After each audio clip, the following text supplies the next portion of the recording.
Next week, our politicians will discuss a population policy. Yes, you heard that right. Next week, our politicians will discuss a population policy.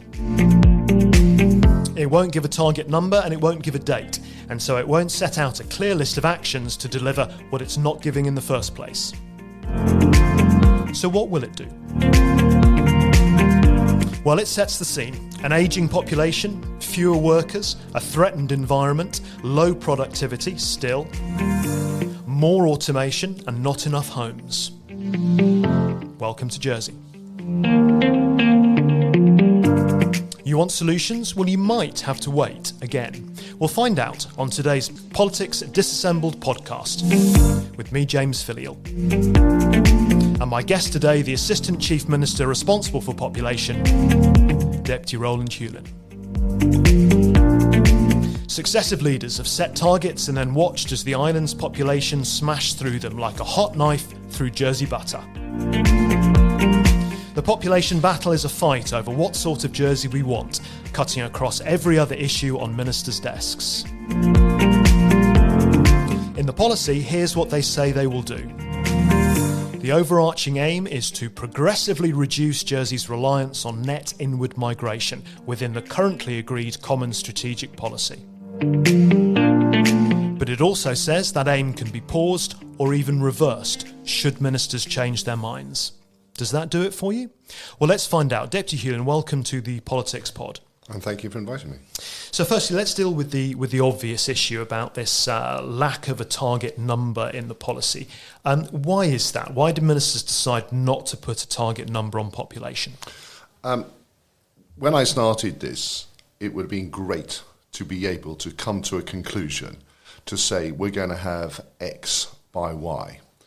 But the more you dig into it, the more you realise the error of that particular ambition. And you said it yourself, success as leaders, with a hot knife through Jersey butter, like the Jersey bit. That is the problem. We have set a number or we set a date in different iterations of this, and every single one of them has failed. And I don't want to come back with yet another one of those, which is easy in the short term to be populist, to say we're going to have 100 and X, Y by Z. It's a very easy thing to say. But the problem is it's not based on data. It's not based on the evidence that we have. So the purpose of this population policy, as much as I can hear the frustration of many people, we have got to get the building blocks and the foundations in place so we can make informed decisions going forward. And the other thing we have to do, it must become part of the culture of the Council of Ministers, the Assembly and the islands to include population in everything we do and everything we stage.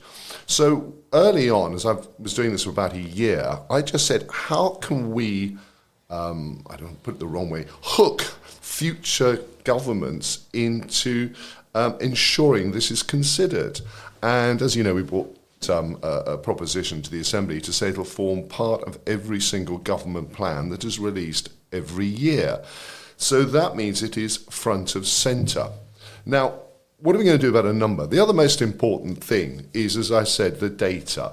Now, I mean, I come from a background of technology. I spent my career working for some of the major US software companies, actually around the world. And data is absolute king in today's world for decision making.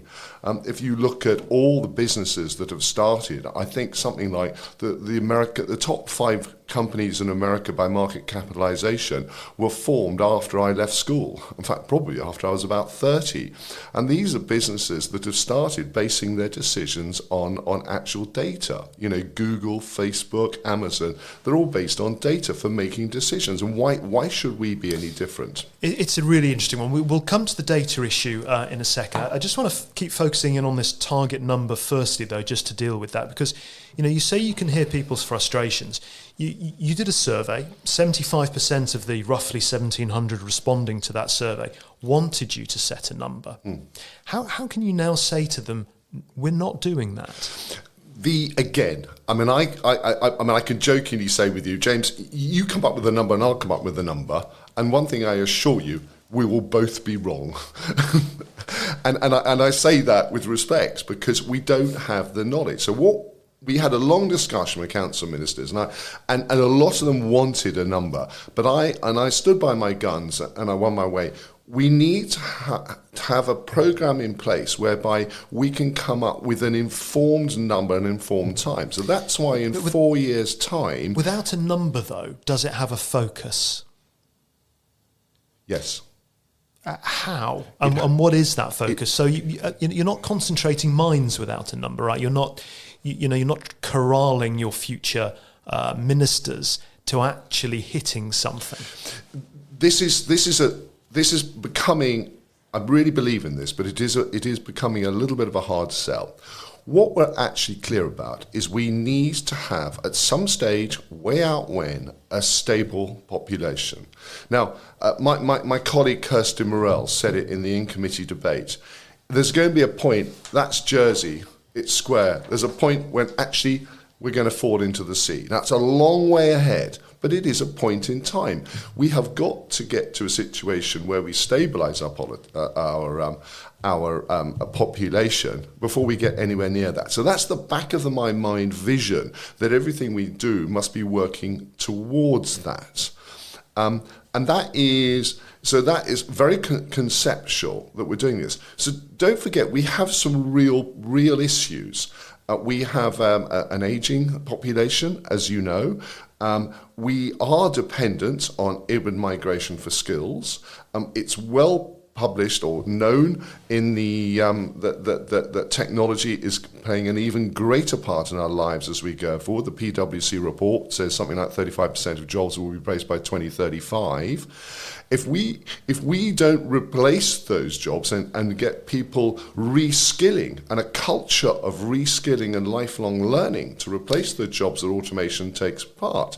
So we're going to have people coming in because we're never going to be 100% self-sufficient on skills. Hang on though, because we're doing what's really easy to do with the population debate, which is broaden out, because it covers everything, and you suddenly find you're talking about everything in Jersey in one go. Let's just for a minute more, let's just really focus in on this very narrow question about the number, though.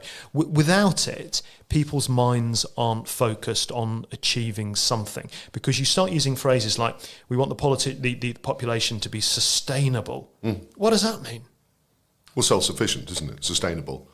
Population sustainable is where we have the skills to support ourselves.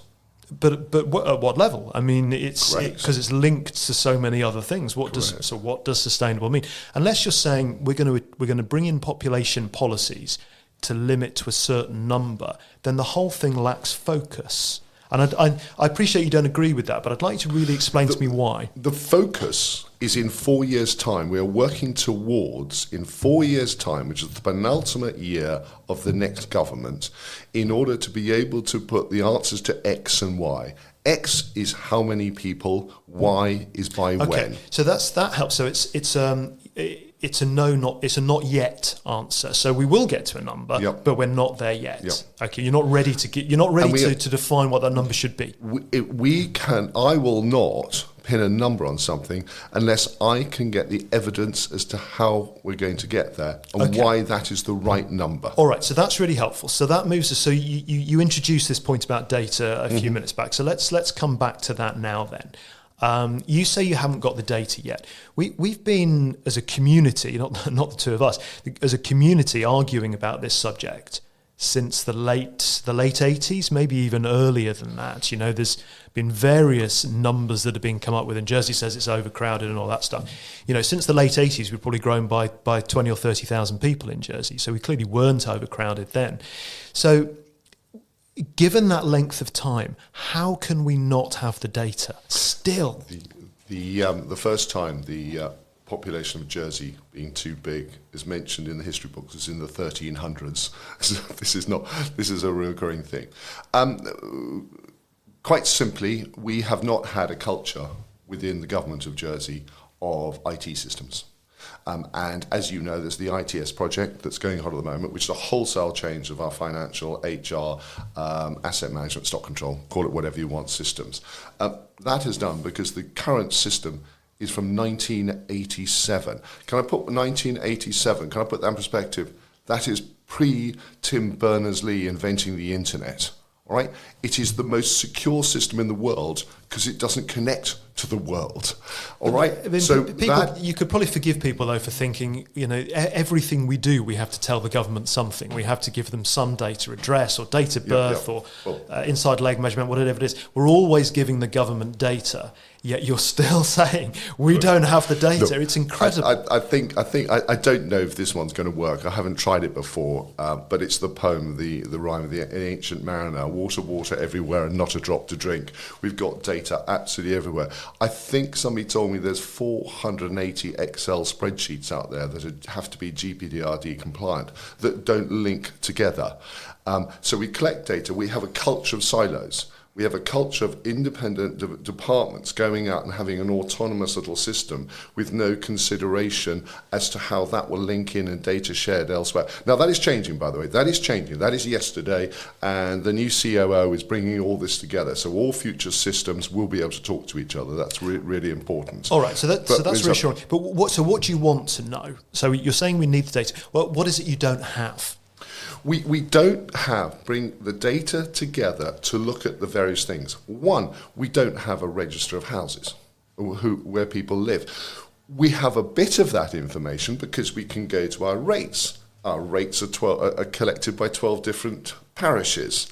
Okay, and I know my colleague, the Minister of Housing and Communities, is really keen to get a register of landlords and where they are. So we don't have a link together what is a house and what house or property is let.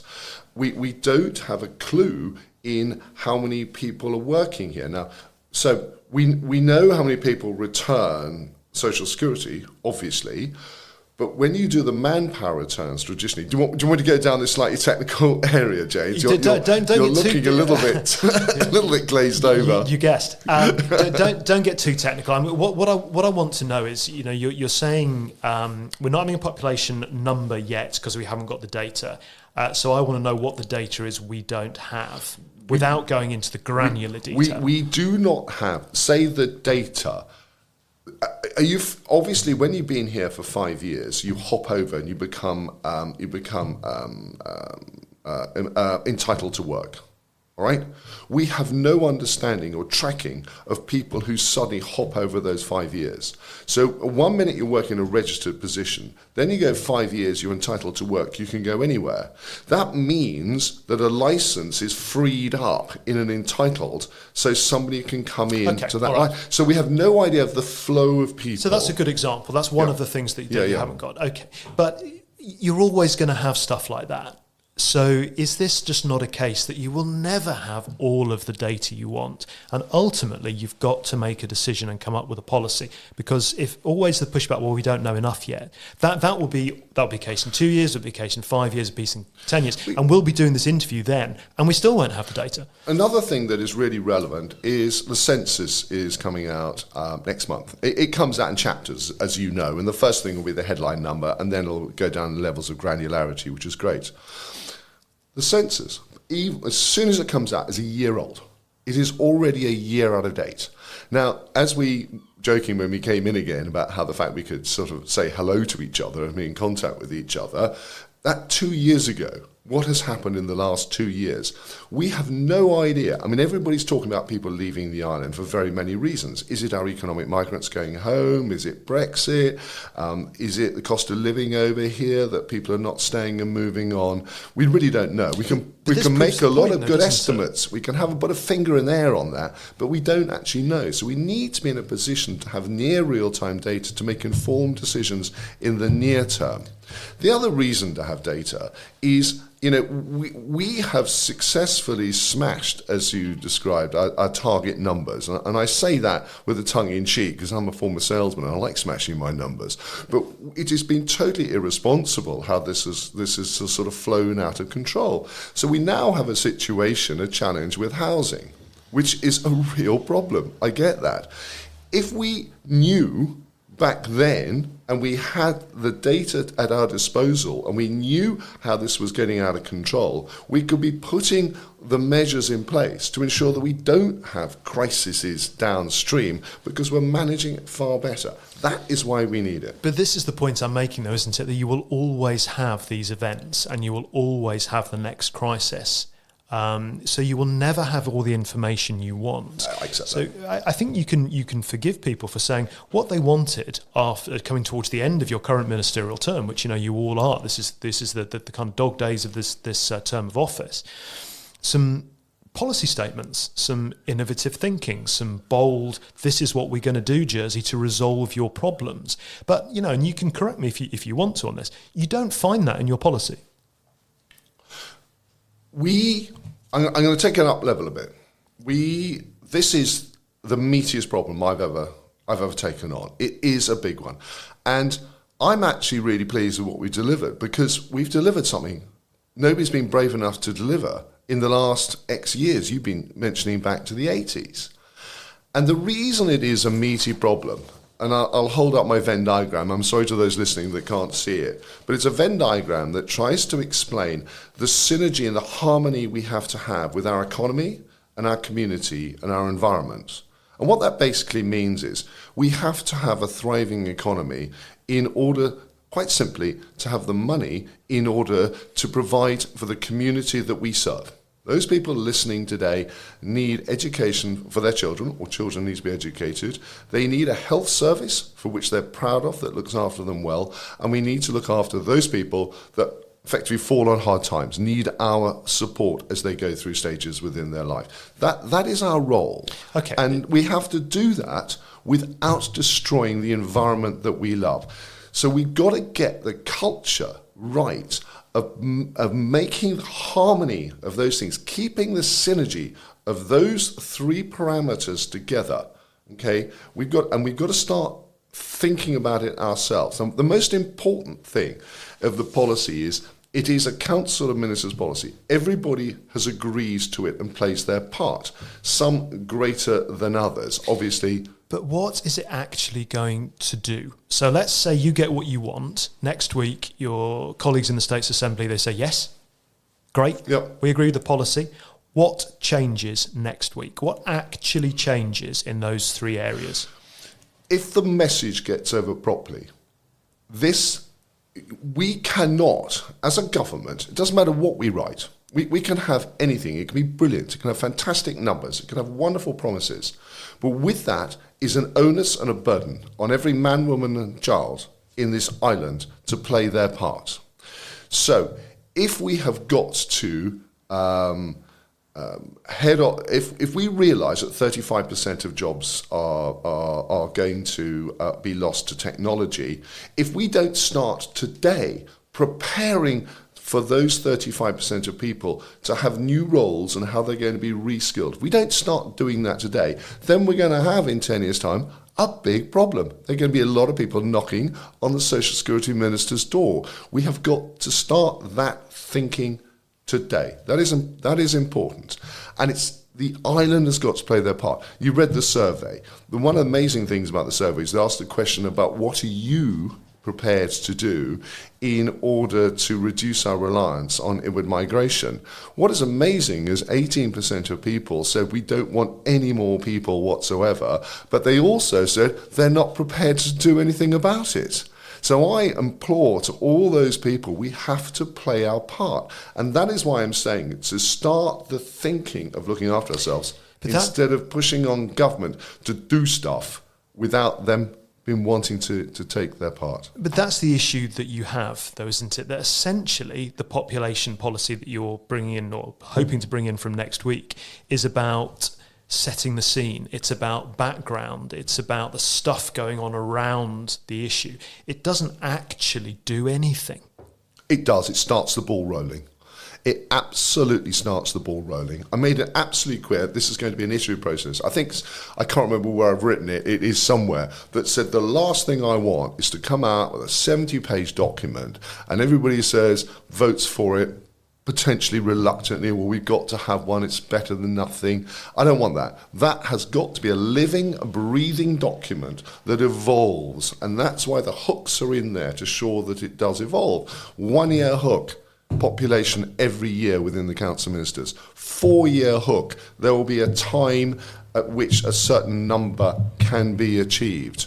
The measures in there to the IT systems that are there to inform the decisions, the Controlled Housing and Work Law amendments, so we have the levers to turn on the taps and turn the taps down, depending on how many people are coming in the island. But it doesn't commit ministers to anything. I mean, I gave the example in the intro that you can control inward migration, but if you want to, you can pause or reverse that. It commits you to nothing.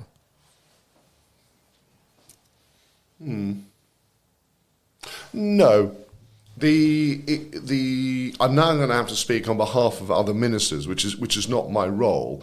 And I think if you said that to the Education Minister, he would be pretty appalled, because the work that he is doing in order to up the ante to ensure the tertiary education and funding of tertiary education, the work that is done to ongoing work that we have to do to track our diaspora. You know, we've got 20,000 people that can return here tomorrow. Imagine if they all turned up tomorrow. 20,000 extra houses we'd have to find overnight, and they're all entitled. Now, some of those people won't ever come back. Living in Timbuktu, no interest of them. Some of them out there have the most phenomenal skills that we really, really need. I mean, I found out yesterday, I'm not sure I could say that, but a very high-profile individual has returned in the, I'm going to say loosely, medical fields, who had a stellar career elsewhere, who's decided to bring those skills back. That is aspirational. If he can start sharing those skills with young people wanting to get into that profession, this is really, really good stuff. Okay, but the reason I put the question is that there are real live problems people are experiencing now today. I mean, housing is obviously the big one that we're discussing a lot at the moment. People have issues today. Those issues are directly linked to the number of people in Jersey, but they're not hearing a direct policy statement from ministers to resolve that problem. That is not the population policy. That is not my remit. I hear that loud and clear. Every single day we're hearing about people looking for homes. I mean, personally, I'm delighted that the Environment Minister has accepted the amendments that we put in St Peter's, where we were building, I can't remember the number of homes, but a vast number of homes are going to be built opposite the George Carteret pub to extend the community, which I adore, of St Peter's. So there's lots of good stuff going on, but that is today. We can't fix these problems overnight. They have spent years and years been building and growing and manifesting. All we can do is start unpicking that over a period of time and as quickly as possible. Individual ministers are working on today. This is about the building blocks for the future. Okay, all right. Well, let's finish with a very simple, but probably quite complex question as well. Do you actually believe it is possible for Jersey to have a thriving economy, high quality of life and high quality of services, also look after its environment, and have a sustainable population? Because that's the kind of picture that's being presented in this policy, but not detail as to how to get there. But you believe that's actually achievable? Of course it is. Look at the history of Jersey. Look how we survived and thrived through the slings and arrows, the various fortunes that have come our way. Of course we can do it, but we're not going to do it just by having 49 people in a room chucking out policies. We're going to have it with the other 100,000+ people playing their part in this particular role. Being innovative, being creative, being flexible in the way they want, bringing some real passion and community back to us. Not saying it's lost, but just get more of it. Of course we can. Of course we can. Deputy Huelin, thanks for your time this morning. The debate on that policy takes place next week. Stay up to date with Bailiwick Express. Oh, and remember, there's an election in a few months' time. So if you have views on these issues, and if you live and breathe in Jersey, then surely you have views on these issues. That's the time to challenge your candidates on them, whether they're from a political party or an independent. Remember, in Jersey, we still have both flavours. That's it from me, James Filleul, on the Political Pod this week. Thanks for listening. If you get a second, please take a moment to like and share this on social. It really makes a difference. There'll be more from the Political Pod next week, but for now, thanks for listening.